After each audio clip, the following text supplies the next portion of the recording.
अस्सलाम वालेकुम। आज हमारा टॉपिक जो है वो ADO.NET है और ADO.NET बेसिकली एक लाइब्रेरी है जो माइक्रोसॉफ्ट की एप्लीकेशन यानी .NET बेस एप्लीकेशन में डेटाबेस कनेक्टिविटी के लिए, डेटा एक्सेस के लिए या किसी डेटाबेस को एप्लीकेशन के साथ यूज़ करने के लिए इस्तेमाल की जाती है। ठीक है, और इसमें वो सारी क्लासेस अवेलेबल हैं, सारे प्रोवाइडर्स अवेलेबल हैं जो किसी भी डेटाबेस को .NET फ्रेमवर्क की एप्लीकेशन के साथ कनेक्ट करने के लिए इस्तेमाल किए जाएंगे। डेटाबेस SQL सर्वर का हो सकता है, Oracle हो सकता है, MySQL हो सकता है, DB2 का IBM का हो सकता है, कोई भी डेटाबेस हो। ठीक है, उसके लिए स्पेसिफिक प्रोवाइडर्स होते हैं जिन डेटा प्रोवाइडर्स के थ्रू हम अपनी .NET फ्रेमवर्क की एप्लीकेशन को डेटाबेस के साथ कनेक्ट कर सकते हैं। फिर उसके बाद हर डेटा प्रोवाइडर के कुछ कंपोनेंट्स होते हैं। ठीक है, कंपोनेंट्स मींस कि अगर मुझे अपनी एप्लीकेशन को डेटाबेस से कनेक्शन इस्टेब्लिश करवाना है तो उसके लिए कौन सा कंपोनेंट इस्तेमाल होगा। अगर मुझे सेलेक्ट की कमांड चलानी है तो कौन सा कंपोनेंट होगा। अगर मुझे इंसर्ट अपडेट डिलीट की कमांड चलानी है तो कौन सा कंपोनेंट होगा। तो ये सारे के सारे कंपोनेंट हमारे डेटा प्रोवाइडर कंपोनेंट्स में आते हैं। फिर उसके बाद डेटा सेट और डेटा अडॉप्टर है। ये भी हमारे पास दो डिफरेंट कंपोनेंट्स हैं जो नॉर्मल हमारी क्लासेस से अलग होते हैं। ठीक है, और इनके लिए कोई स्पेसिफिक डेटा प्रोवाइडर नहीं है, ये बेसिकली इंडिपेंडेंटली काम करते हैं और कैश बेस डेटा पे काम करने के लिए इस्तेमाल किए जाते हैं। इसके अलावा डेटा अडॉप्टर बेसिकली ब्रिज भी है आपके डेटा सोर्स और डेटा सेट का। ठीक है, तो ये आज का हमारा टॉपिक है। स्टार्ट करते हैं सबसे पहले ADO.NET के साथ कि ADO.NET इटसेल्फ क्या है। देखिए, ADO प्लस ADO.NET ये दो अलग अलग जो है वो टेक्नोलॉजीज़ हैं, अलग अलग फ्रेमवर्क्स कह लें। ADO पहले इस्तेमाल किया जाता था एक्टिवेक्स डेटाबेस ऑब्जेक्ट्स के लिए। ठीक है, फिर माइक्रोसॉफ्ट के प्लेटफॉर्म के साथ इसे इंटीग्रेट किया गया, यानी .NET प्लेटफॉर्म की जब भी माइक्रोसॉफ्ट प्लेटफॉर्म की बात करूँगा तो ये बात ज़हन में रखिएगा कि मैं .NET फ्रेमवर्क की ही बात कर रहा हूँ। जब इसे .NET फ्रेमवर्क के साथ इनकॉर्पोरेट किया गया तो ये ADO.NET बन गया। तो it is basically a library, a framework that provides classes, objects, providers to connect your database application with your .NET framework, with your .NET based application. That application can be a web form or can be a win form. आप एक desktop based application को अगर database से connect करना होगा तो भी ADO.NET इस्तेमाल करेंगे। अगर एक वेब बेस्ड एप्लीकेशन को कनेक्ट करना होगा तब भी ADO.NET फ्रेमवर्क इस्तेमाल करेंगे। तो ये रिच एक सेट ऑफ लाइब्रेरीज हैं जो कि डेटाबेस को आपकी एप्लीकेशन के साथ कनेक्ट करने के लिए इस्तेमाल किए जाते हैं। कनेक्शन बनने के बाद आप अपने इंटरफेस के थ्रू डेटाबेस पे काम कर सकते हैं। ADO.NET आपको वो लाइब्रेरीज प्रोवाइड करता है जिसमें कुछ ऐसे मेथड्स मौजूद हैं, कुछ ऐसी क्लासेस मौजूद हैं, कुछ ऐसे ऑब्जेक्ट्स मौजूद हैं जिनको आप अपने .NET के वेब फॉर्म पे कॉल कर सकते हैं। ठीक है, और फिर उन वेब फॉर्म के थ्रू आप अपनी डेटाबेस से कम्युनिकेट कर सकते हैं। ठीक है, फॉर एग्ज़ाम्पल मुझे अपनी एप्लीकेशन से डेटाबेस में इंसर्ट करना है तो मैं इंसर्ट की क्वेरी अप्लाई करूँगा। इस काम के लिए भी मैं ADO.NET की लाइब्रेरी इस्तेमाल करूँगा। मुझे अगर डेटाबेस से डेटा फैच करना है तो फैच करने के लिए भी मैं ADO.NET की लाइब्रेरी ही इस्तेमाल करूँगा। तो ये वो सारे फंक्शंस, वो सारे ऑब्जेक्ट्स आपको दिए जाते हैं ADO.NET के साथ जो कि आपकी .NET फ्रेमवर्क की एप्लीकेशन को डेटाबेस से कनेक्ट करने के लिए इस्तेमाल किया जाएगा। अब क्योंकि ये एक रिच इंटरफेस है, एक रिच लाइब्रेरी है, तो कोई भी किसी भी किस्म का, किसी भी प्रोवाइडर का, किसी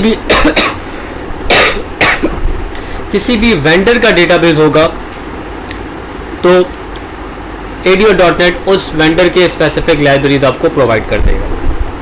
फॉर एग्जांपल SQL सर्वर का अगर आपके पास डेटाबेस है तो आपके पास SQL का डिफरेंट डेटा प्रोवाइडर होगा, जैसे SQL क्लाइंट, OLEDB। ठीक है, ये MS एक्सेस हो गया, या इसके अलावा आपका DB2 हो गया। ये जो डिफरेंट डेटाबेसेस हैं, ठीक है, जो OLEDB ड्राइवर्स को सपोर्ट करते हैं, तो उनके लिए भी हमारे पास डेटा प्रोवाइडर्स मौजूद हैं। देन ODBC डेटा प्रोवाइडर भी मौजूद है, जैसे अगर आपने जावा किया हो तो जावा में JDBC ODBC डेटा प्रोवाइडर होता है, ठीक है। तो ODBC डेटाबेसेस के लिए भी ODBC.NET का डेटा प्रोवाइडर सेपरेट है। और अगर ऑरेकल का डेटाबेस आपके पास है तो आप ऑरेकल का डेटा प्रोवाइडर सपोर्ट करें। तो डेटा प्रोवाइडर बेसिकली क्या है? Data provider database specific library है। In short, data provider is a database specific libraries, ठीक है। इसमें हर डेटाबेस के हिसाब से, हर डेटाबेस के अकॉर्डिंगली डिफरेंट क्लासेस और डिफरेंट मेथड्स हैं जो उस डेटाबेसेस के लिए मखसूस हैं, और उन्हें हम अपनी क्लासेस के साथ इस्तेमाल, अपने प्रोजेक्ट के साथ इस्तेमाल कर सकते हैं। अब चाहे कोई भी डेटा प्रोवाइडर हो, कुछ कॉमन कंपोनेंट्स हैं जो हमें पता होने चाहिए। ये कंपोनेंट्स, ये कॉमन कंपोनेंट्स हैं, ठीक है। ये वो कंपोनेंट्स हैं जो चाहे आप ऑरेकल का डेटा प्रोवाइडर इस्तेमाल करें, चाहे आप .NET का इस्तेमाल कर, सॉरी SQL सर्वर का इस्तेमाल करें, ODBC का इस्तेमाल करें या OLEDB का इस्तेमाल करें, ये कंपोनेंट्स आपके उस डेटा प्रोवाइडर में लाजमी होंगे। सबसे पहले स्टार्ट करते हैं सबसे इम्पॉर्टेंट कंपोनेंट पे, वो है कनेक्शन। देखिए, किसी भी डेटाबेस पे काम करने से पहले आपको सबसे पहले अपनी एप्लीकेशन का उस डेटाबेस के साथ कनेक्शन इस्टेब्लिश करना होगा। वंस कनेक्शन इस्टेब्लिश हो गया, उसके बाद फिर आप फर्दर काम कर सकते हैं। तो कनेक्शन का जो ऑब्जेक्ट है उसका असल काम क्या है? आपकी एप्लीकेशन यानी आपके यूज़र इंटरफेस का आपके डेटाबेस के साथ कनेक्शन इस्टेब्लिश करना।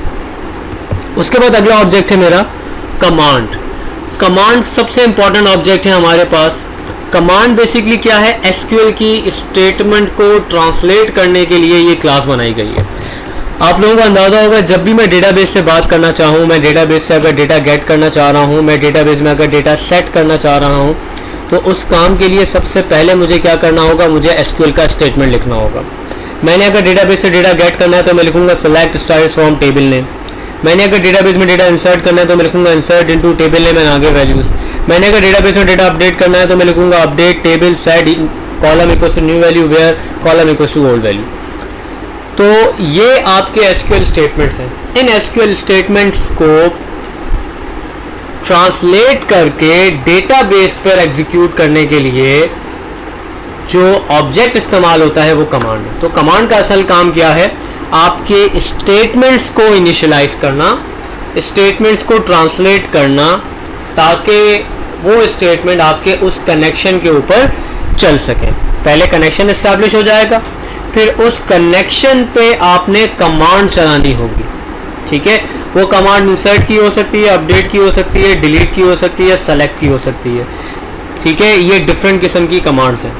फिर इस कमांड में डिफरेंट मेथड्स हैं। इंशाल्लाह वो जब अगला फेज हम स्टार्ट करेंगे कोडिंग का, तो उसमें हम उन मेथड्स को डिस्कस करेंगे।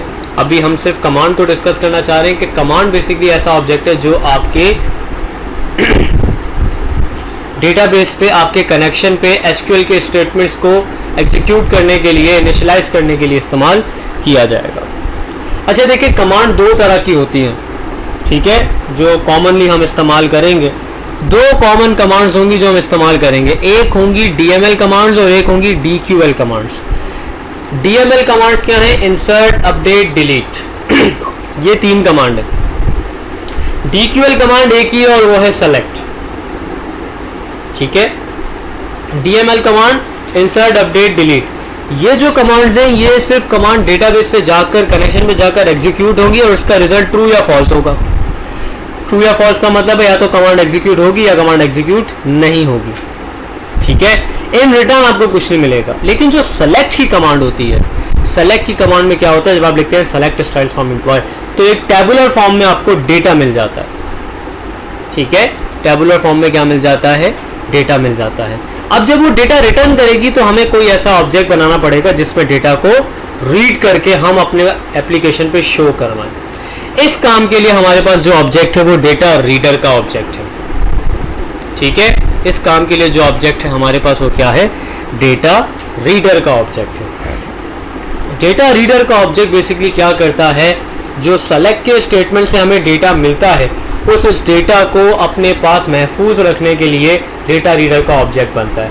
फिर मैं एप्लीकेशन पे जो डेटा शो करवाऊंगा वो उसी डेटा रीडर की मदद से शो करवाऊंगा। ठीक है, तो DML कमांड में डेटा रीडर इस्तेमाल नहीं होगा, उसमें सिर्फ कमांड एग्जीक्यूट होगी और आपको डेटा डेटाबेस में इंसर्ट हो जाएगा। लेकिन DQL में जहाँ पे डेटा सेलेक्ट करना होगा वहाँ पर आपने डेटा रीडर लाजमी बनाना होगा। ठीक है, और डेटा फिर उसी डेटा रीडर में आएगा और फिर आप उस डेटा रीडर के थ्रू अपनी एप्लीकेशन में डेटा को शो करेंगे। आई होप ये 3 पॉइंट क्लियर हो गए। चौथा पॉइंट है data adapter. Data adapter actually इस्तेमाल किया जाता है डेटा सेट्स के साथ। देखिए ADO.NET में 2 किस्म के आर्किटेक्चर हैं। ठीक है, एक आपका आर्किटेक्चर है कनेक्टेड और एक है डिसकनेक्टेड। ठीक है, बस छोटी सी एग्जांपल के लिए मैं बता रहा हूँ, आगे अगली स्लाइड में उसे एक्सप्लेन करूंगा। कनेक्टेड आर्किटेक्चर में हमारे ये 3 कॉमन ऑब्जेक्ट इस्तेमाल किए जा सकते हैं। कनेक्शन, कमांड, रीडर, ये मेजॉरिटी कनेक्टेड आर्किटेक्चर में इस्तेमाल होते हैं। डेटा रीडर और डेटा सेट डिसकनेक्टेड आर्किटेक्चर में इस्तेमाल किए जाते हैं। ठीक है, अब ये डिसकनेक्टेड आर्किटेक्चर और कनेक्टेड आर्किटेक्चर का डिफरेंस क्या है ये इंशाल्लाह अगली एग्जांपल में समझ आ जाएगा। अच्छा, कनेक्शन में भी कुछ मेथड्स इस्तेमाल होते हैं, कमांड के भी कुछ मेथड है, रीडर के भी कुछ मेथड है। इंशाल्लाह we will discuss this method when we will implement our code, okay, in our second part. अब आ जाते हैं data sets and data adapter. इन दोनों को समझने से पहले कनेक्टेड और डिसकनेक्टेड आर्किटेक्चर हमें समझना पड़ेगा। कनेक्टेड आर्किटेक्चर क्या है? कनेक्टेड आर्किटेक्चर का मतलब ये होता है कि जैसे ही आपकी एप्लीकेशन लोड होगी, डेटाबेस सर्वर के साथ एप्लीकेशन अपना कनेक्शन इस्टेब्लिश कर लेगी और वो कनेक्शन तब तक इस्टेब्लिश होगा जब तक आप अपनी एप्लीकेशन को क्लोज ना कर दें। अब फॉर एग्जांपल कुछ मेरे जैसे यूज़र हैं जो एप्लीकेशन ओपन करके कोई काम वाम नहीं कर रहे, बस उन्होंने एप्लीकेशन ओपन करके छोड़ दी और अब बैठे जो है वो गप्पे लगा रहे हैं। ठीक है, और एक बेचारा मजलूम सा यूज़र है जैसे आप लोग हैं। ठीक है, तो आप लोग एप्लीकेशन लोड भी करते हैं और पूरा दिन काम भी करते हैं, किसी किस्म की कोई फजूल बात भी नहीं करते, किसी से मिलते भी नहीं हैं। तो होगा क्या कि मुझ जैसे यूज़र्स की वजह से आप जैसे मुखलिस और मजलूम यूज़र्स को नुकसान ये होगा कि एप्लीकेशन का जो रिस्पॉन्स टाइम होगा वो स्लो हो जाएगा। ठीक है, यानी जितना एप्लीकेशन पे लोड ज़्यादा होगा उतना एप्लीकेशन का सर्वर का रिस्पॉन्स टाइम कम हो जाएगा, क्योंकि बहुत सारे यूज़र कनेक्शन इस्टेब्लिश करके बैठे होंगे, चाहे वो कोई काम कर रहे हो या ना कर रहे हो, लेकिन कनेक्शन इस्टेब्लिश रहेगा। और ऐसा भी हो सकता है हर वक्त कोई यूज़र डेटाबेस पे कोई इस्तेमाल भी ना कर रहा हो। फॉर एग्जांपल किसी ने एप्लीकेशन ओपन की, डेटाबेस पे कोई काम नहीं कर रहा, बस एप्लीकेशन सिर्फ ओपन है मेरी तरह। ठीक है, कोई काम नहीं हो रहा, अब डेटाबेस इस्तेमाल भी नहीं हो रहा लेकिन कनेक्शन यूटिलाइज हुआ हुआ। ठीक है, और कुछ ऐसे यूज़र हैं जो काम भी कर रहे हैं। तो ओवरऑल क्या होगा कि आपकी वेब एप्लीकेशन का या डेस्कटॉप एप्लीकेशन का रिस्पांस स्लो हो जाएगा, और स्लो होने की वजह से ऑब्वियसली आपकी एप्लीकेशन का जो मेन फीचर है, जो क्विक रिस्पांस का फीचर है, या जो एप्लीकेशन की क्वालिटी है वो भी मेंटेन नहीं रह पाएगी। तो शुरू में ये कनेक्टेड आर्किटेक्चर होता था, फिर उसकी परफॉर्मेंस इंप्रूव करने के लिए कुछ डिफरेंट लाइब्रेरीज बनाई जाती थी। ठीक है, जिनके थ्रू फिर एप्लीकेशन को थोड़ा सा मेंटेन किया जाता था।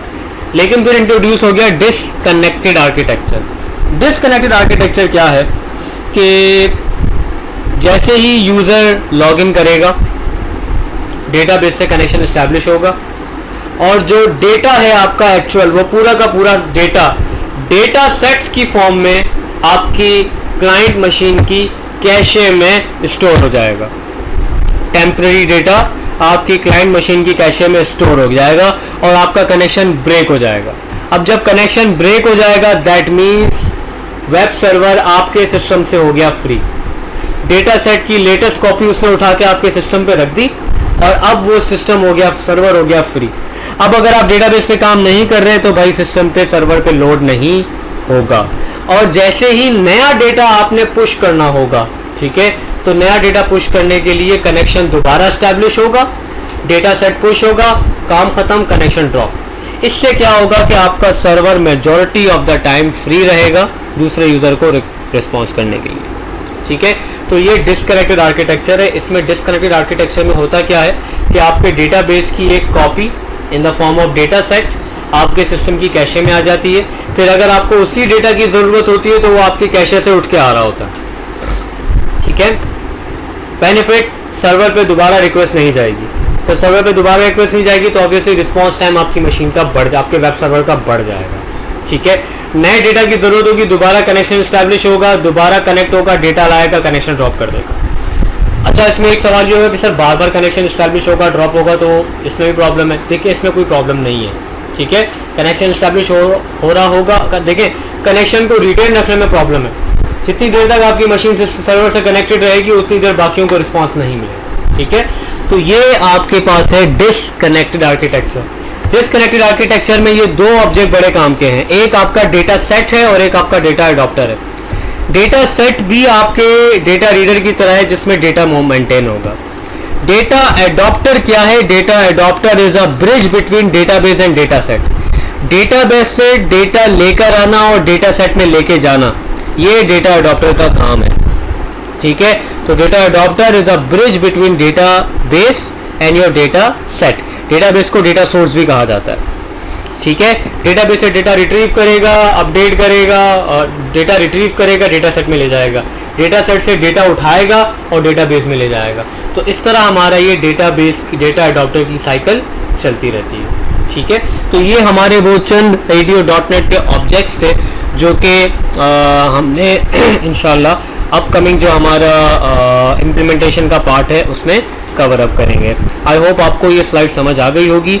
If there any questions then I am here to answer all those questions. Thank you so much.